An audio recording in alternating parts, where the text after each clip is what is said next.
Welcome back, everybody, to the Objective Slant. My name is Michael Aaron Lloyd, and I've got to say, Merry Christmas, first of all. Happy Hanukkah, Kwanzaa, whatever you celebrate. Be good to each other this holiday season, and just have a happy New Year. That's the first thing I want to get off my chest before we get started. I'm very thankful. This is just a Christmas gift to all of you, myself, speaking in front of these cameras to you for the fourth time this year. I gotta say, I'm very thankful for this opportunity to have a show like this because, it's always been a dream of mine, and I really love it. It's been fun so far, and I hope we have a great 2019 as we keep moving forward and beyond. Now, on to the really big issue that I have gathered a lot of information and research for, and obviously I don't have any papers in front of me. I'm just going off the top of my head at the moment. And if I had somebody with me, this would get really heated. I'd tell you that right now. This would get really heated. The whole conversation of what I'm going to talk about today is going to be it's going to be heated. It's going to be juicy. It's going to be spicy. It's going to be the kind of thing that you expect. And when you talk about it, wait for it, when you talk about college football, that's right, college football, you have all these variables working against you and working for you at the same time, because it's the way the sport is. It's the way that we, as consumers, as fans, how we see it, as how the players, the coaches see it, as how these athletic directors and whatnot, how they see it. It's all a big circle of fun. And I've got to say, as we are now in year 5 of the college football playoff, it has been the most strenuating thing that I have ever seen in my entire life. First of all, the first problem is that there's only 4 spots available. We improved on it a little bit. The fans, they got some words in, and the presidents and stuff, they finally caved in and said, hey, let's just expand from 2 to 4, from the BCS at 2, remember that? That was such a long time ago, to 4 teams, and now, there's this whole thing with the 5 power conferences, and I hate those 2 terms, by the way, the Power 5 and the Group of 5. I hate those 2 terms because it just makes it worse for the little guys, and you'll see when I talk about that in a little while. But there's supposedly 5 power conferences in college football. The Big Ten, the SEC, the ACC, the Pac-12, the Big 12, and there's only 4 spots. And when you add in the independent Notre Dame into the equation, who does not need to play in a conference. I don't know why people keep saying that. They do not need to play in a conference. Their deal with the ACC, as far as football goes, with 5 to 6 games a year against ACC opponents, and their traditional rivals like the Naval Academy, who, they're not going to drop that game. Stop saying that they should drop Navy from the schedules and whatnot, and USC and Stanford and all those guys. The deal with Notre Dame, that's all good for the ACC and everything because, it just makes Notre Dame look more like, Notre Dame again. And now that they're successful once again this year, going 12-0 this year, it creates a lot of debate. Well, we want Notre Dame to join a conference. We want Notre Dame to do this, blah, blah, blah. And, Notre Dame has tried, and they've failed. Remember that whole thing with the Big Ten, how Michigan didn't want them in? Oh, yes, I remember that. I remember looking that up. And, because Notre Dame is just that kind of program. They're one of these teams that just has all the power in college football. When you have all the power, the Power 5 conferences and everything, that's all good in of itself, with the structure and the way the media deals and the broadcasts and the games and whatnot, and when there's only like a certain number of teams that have all the power, in the SEC you have Alabama. It's Alabama and 13 other people. It's just Alabama and 13 scrubs. In the SEC it's just I already said that, but anyway, in the ACC you have what, Florida State, and Miami, and yeah, Florida State and Miami. You have those two teams right there. They control all of the structure. They probably control everything. The new guy, Clemson. They're finally getting themselves together with like 4 straight playoff appearances. Good for them, if I want to say that. But Florida State and Miami, they have all the power in the conference, in the ACC. And even though the ACC is a big cluster of things to deal with in and of itself, when you have that type of power, you have control over everybody. It is in basketball where it's like, the Tobacco Road schools have everything. North Carolina, Duke. This is football. Florida State is football's darling. One of football's darlings. And Miami too. In the Pac-12, obviously you have Southern Cal. Those spoiled children over the Trojans. They have a lot of things going well for them. Obviously not this year though. And then the Big 12. Texas and Oklahoma. All of that whole thing. Remember that Army game that Oklahoma had this year that was on pay-per-view and nobody could see it and everybody had to migrate over the Twitch to see the end of that game? Man, that was a good game, I gotta tell you that. And Texas obviously has the Longhorn Network, which really shouldn't be a network, but Texas is getting paid. I don't like that. I'd rather have a Big 12 network, but that's a whole different issue in and of itself. And then obviously, the Big 10, Penn State, obviously they're getting back up there. Michigan, with the Harbaugh hire and everything a couple of years ago, and now Ohio State, who now doesn't have Urban Meyer anymore because he's finally retired, or at least that's what you think. I think that Urban Meyer, he's a great coach. He has a questionable record off the field, but sometimes, but he's a great coach, and I have the utmost respect for him. He's done a great job at Ohio State, and hopefully the new guy, I forget his name, I think his name was like Day or something, Ryan Day, if that's his name. Oh well. And I hope that Ohio State, stays in the national spotlight and everything, because they're one of those teams that has all the media power and everything. They have all the contracts and everything secured up. They have all the big time games and everything. So, kudos to Urban Meyer for, getting Ohio State back to where they should be after such a weird couple of years where they were just like down. And, same thing to Jim Harbaugh. I know there's rumors about him going to the NFL again. And, he's, those rumors, he's had a variable amount of success. It's been good, but at the same time, Michigan fans want greatness. They want great things to happen to their team. They want championships, Rose Bowls, whatnot. And that's a whole nother matter that I'll get to in a moment. As far as the bowl games are concerned. But so this year it was a weird year, to be completely honest, because there was a lot of teams that had like 3 or 4 losses that were ranked in the top 25 and whatnot.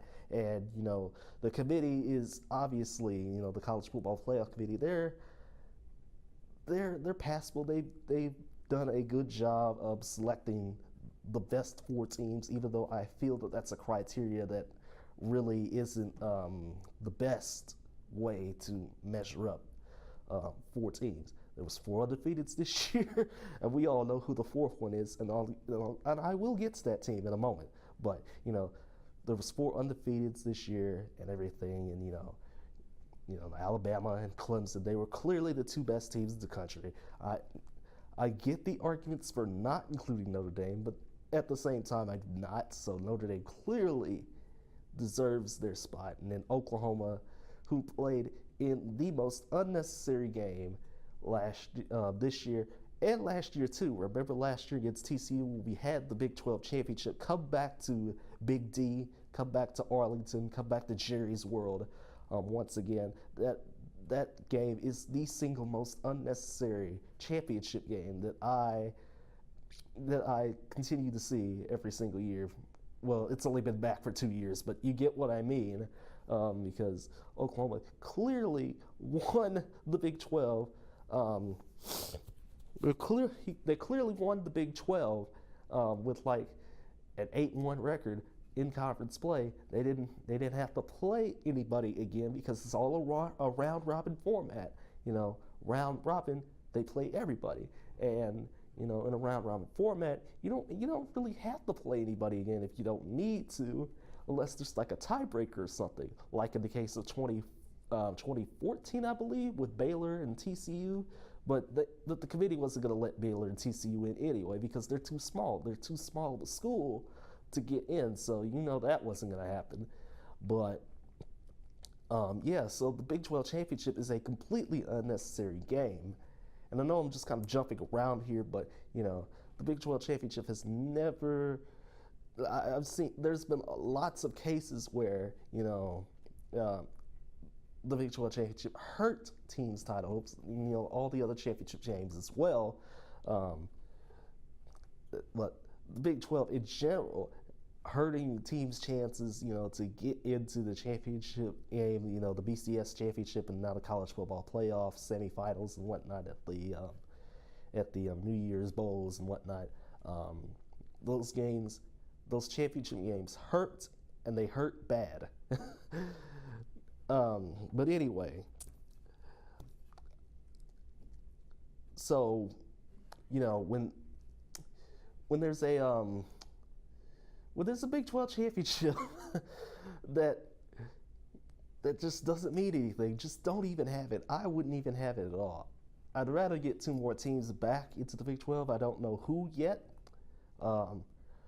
We all remember how Louisville was rejected and West Virginia got in to the Big 12, so that was a whole nother conundrum. And then a couple of years ago with the whole realignment thing that the Big 12 was pursuing, they were supposedly pursuing 2 teams, up to 4, maybe even 6 teams, to get back to the magic number of 12.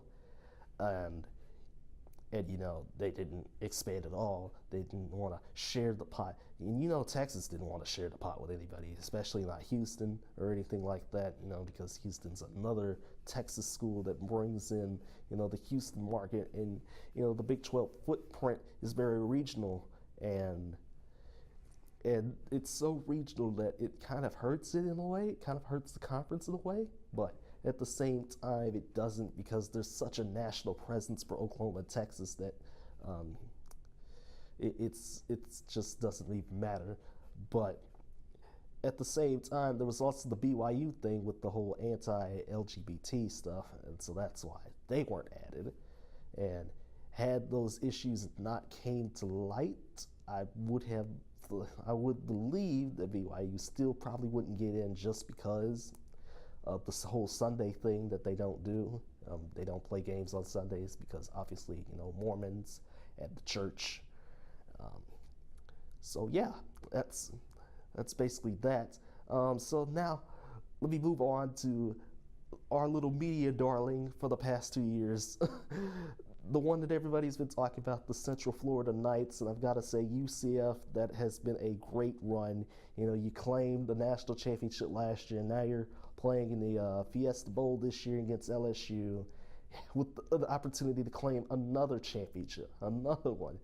Because remember, the college football playoff is not sanctioned by the NCAA. It is not a real championship. It is, and yes, despite what many people say, it does feel like an invitational in a way, but in a way that it caters to only a select group of schools, but at the same time, uh, it's still not the best way to determine a champion, a real champion, a one true champion, as the whole Big 12 slogan was a couple of years ago. I'll get to my theory in a little bit as to what my solution could be to college football and how to solve it like every other division has it. Um, but anyway, the media darling UCF, they've got a 25 game win streak. You know, they've had a couple games canceled in the past couple of years due to the hurricanes and whatnot. And they had a great young quarterback who I hope gets better in Mackenzie Milton. That leg injury was absolutely gruesome to watch. I didn't watch it live, but I ended up watching it later on social media such as Twitter, and it was a absolutely terrifying injury to watch. I don't know what's with all the leg injuries this year, you know, especially on the Redskins. That has to hurt, you know, those leg injuries. And I use that term very, very loosely as to hurting, you know, hurting legs. But, you know, UCF, they did what they were supposed to do, which is win. And sometimes it wasn't always the most convincing victory, but, you know, they just kept winning. And you keep winning, you garner that national respect. Remember the Kellen Moore days. I remember now that he was on the Cowboys, you know, Kellen Moore, those days, 2008, 2011, you know, those 4 years where they won 50 games, Boise State did, and they were so close to getting to a national championship, so close. I believe it was 2010, so close. They were so close. So now, you know, that's like 3 years into that dynasty that they were so close to getting to a championship, but then they lost to Nevada with Colin Kaepernick. And I feel that's what UCF's going to have to do as well, is to keep the streak going. They're at 25 now. If they beat LSU, it's 26. They got to keep the streak going.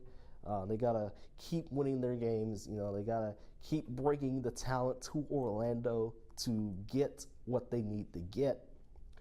And I know people like to break up the schedule and everything, you know, that not all schedules are created equal, just so you know. You know, UCF has a clear path for themselves that their athletic director, Danny White, has done, you know, with the FCS team, 2 Power 5 teams. I still hate that term, Power 5, by the way. And then, you know, another good Group of 5 team, which is also a term I hate, Group of 5. And so, you know, that they're really trying as hard as they can to schedule up, but at the same time, you can't just expect them to have like 4 straight Power 5 teams or whatever, have 4 combinations of Alabama, Clemson, Oklahoma, and Texas on their schedule every year. That's not how schedules work, you know, especially with the conference games that they have. You know, they have only 8 conference games, and you know, they have only 8 conference games in the American, and, you know, UCF, you know, that whole thing with the American and the Big East thing, that is a whole nother situation entirely. I feel like I'd have to make another episode just talking about that. But at the same time, you know, UCF's trying really, really hard to get those teams on the schedule. I remember that we had, that I had seen at the very least, that Texas had signed a deal to play UCF a couple of years ago, and then Texas all of a sudden just canceled the series. That's the way things are, you know. That's the way the cookie crumbles when big time schools cancel on you and say, hey, we're gonna go play somebody else, you know. I don't feel that fits the agenda that we want to present. And Texas is a whole nother animal of itself when it comes to scheduling teams, because they like to schedule up and schedule hard. But what UCF has to do is, obviously, they do have to schedule something a little bit tougher than these ACC teams. And the ACC is really, really down. It's been really down for the last couple of years. And Florida State's been down. Clemson's trending up, and it feels like it's just Clemson and 13 other kids just sitting at the park or something. Like Clemson's just like the angry mother that's just watching over 13 bad children who don't know their place. And UCF has to keep trending up, keep trending forward, and you will get the respect that you deserve. You guys, those guys will get the respect that they deserve when they keep moving on up. If the win streak continues, great. If not, hey, you can't really help that they had a great streak. They've beaten lots of good teams, and some bad too, and some really good ones that just happen to be under the radar that are good, in a sense. But kudos to UCF. I've got to hand it to them, and I hope they have a good January 1st bowl whenever that comes. Well, obviously it comes on January 1st, but at the same time, I hope they have a good bowl game with LSU. It'll be a great fight. Two heavyweights on the field, just going at one another, and if that's a great game, fine. I'll be glad to watch, and just kudos to them. Just kudos to UCF. Just great on them for what they've done. I can't say enough praise for Scott Frost and now Josh Heupel, for those guys, and Mackenzie Milton and all the players on the UCF team. I gotta hand it to them. Kudos to them. Now that we've moved on from UCF a little bit, I'm going to talk about these bowl games and how they're completely unnecessary in a sense to where it's like we could have a more functional playoff to where we could actually crown a champion. And the NCAA, obviously, because like government laws and whatnot, they really can't do anything about it. So it's going to be up to these athletic directors and presidents and executive directors of college football and whatnot to get this together, to get it right, to crown a champion and everything. But I gotta say that these bowl games are absolutely unnecessary. Take it from the school that I'm here at right now, the University of North Texas. We did good this season. 9 wins, 3 losses that really shouldn't have been losses, but 9 great wins. The play of the year with that fake fair catch that ended up being a touchdown against Arkansas. That was probably the play of the year. And if it isn't, well, then what else could there be that is the play of the year? But now that we've got a bowl game assignment, we know where we're going. We're going down to New Mexico, Dreamland. We're going to Dreamland, baby, for the New Mexico Bowl on December 15th. That's a Saturday. That's a Saturday. That's a reasonable day for a college football playoff. The quarterfinal 16 first round game to take place. That would be a good day for that to take place, but instead we have bowl games like, what was that game called? The Bad Boy Mowers Gasparilla Bowl, whatever that is, with all these bowl sponsors and everything. Bowl sponsors, they get their money. Bowl games get, even though TV audiences are kind of small and the actual attendance at these games are kind of small, they get their money, and then of course ESPN and everybody, they get their money as well for broadcasting most of the bowl games anyway. But I gotta say, I wouldn't want to reward mediocrity. There's been instances in the past couple of years to where there's been teams that are 5-7 going to bowl games, and that is absolutely disgusting.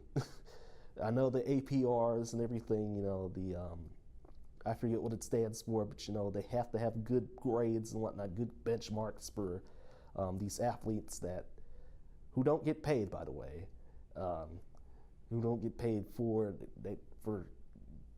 grinding it out on the field each and every weekend to satisfy fans like myself and people like you out there watching.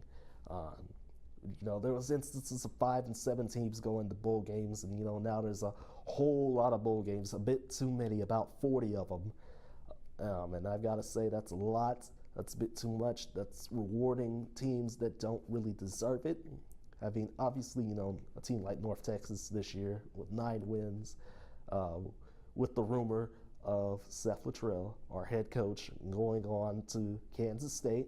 That's still a rumor. I don't know if that's confirmed yet, but if that's the case, because Bill Snyder retired from Kansas State, God bless that man, Bill Snyder, for turning Kansas State around. But anyway, there's a bit too many of these bowl games. We got to fix that.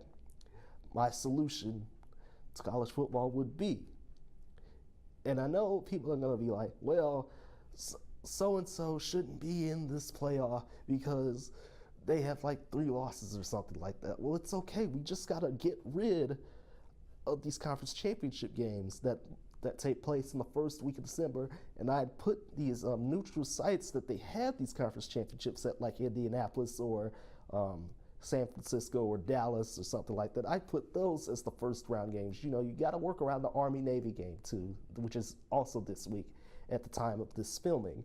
You got to put those games around. You got to flip some stuff around. You got to get these big time venues that host these conference championship games. I'd put that as the first round, maybe. I don't know. And then maybe like the second round would be like a campus site thing, and it'd be 16 teams. Obviously, all 10 conferences would get in. This year, Notre Dame would get in. Georgia, Michigan. They didn't win their conference or anything like that. They'd get in into the playoffs, obviously. But at the same time, I know a lot of people like 8 more. Either the top 8 teams, so that means UCF would get in, so they would get into the playoffs, or the 5 Power 5 champions and a group of 5 team. I use that term very loosely, and 2 at-larges. That also would be a good thing. I'd probably still use these neutral sites, and then keep most of the bowl games, and then have those New Year's Six, peach, the cotton, Fiesta, orange, rose, sugar, those bowl games, keep them on New Year's Day and everything like that to just maximize the season. And I know people like to say that the regular season doesn't matter, but I counter that. Like, when it comes to like an 18 playoff or a 16 team playoff, I'd say the regular season does still matter. When has the regular season ever mattered in college football? When has it ever mattered aside from going undefeated in, when you win all your games after the season ends and, the bowl games start? When has college football's regular season ever mattered? College football's regular season is the most arrogant of all the regular seasons in any sport, not just football. The most arrogant in their ways of saying that their regular season is the only season that matters. It is archaic to say that college football's regular season is the only season that matters. That every week that there's somebody that could lose their chances when half the teams don't even have a path to play for a title. I mean, if North Texas happened to go 12-0 one year, I'd be happy for them to go to a playoff. I don't want to go to the Peach Bowl or the Fiesta Bowl. I want to go for a playoff. I want to go someplace where we could win a championship, where we could win more than just a crystal ball or a little golden trophy. I want more. That's what we all want. And that's what we got to push for in the future when these contracts and stuff run out. And so with that, my time is running out, and I finally, hit like an almost 30-minute benchmark for this show. Thank God. I want to thank you guys for watching, and I'll see you guys next year with more episodes and more fun, more guests to come. Thank you guys so much. My name is Michael Lloyd. I'm signing off. Thank you so much. Bye-bye.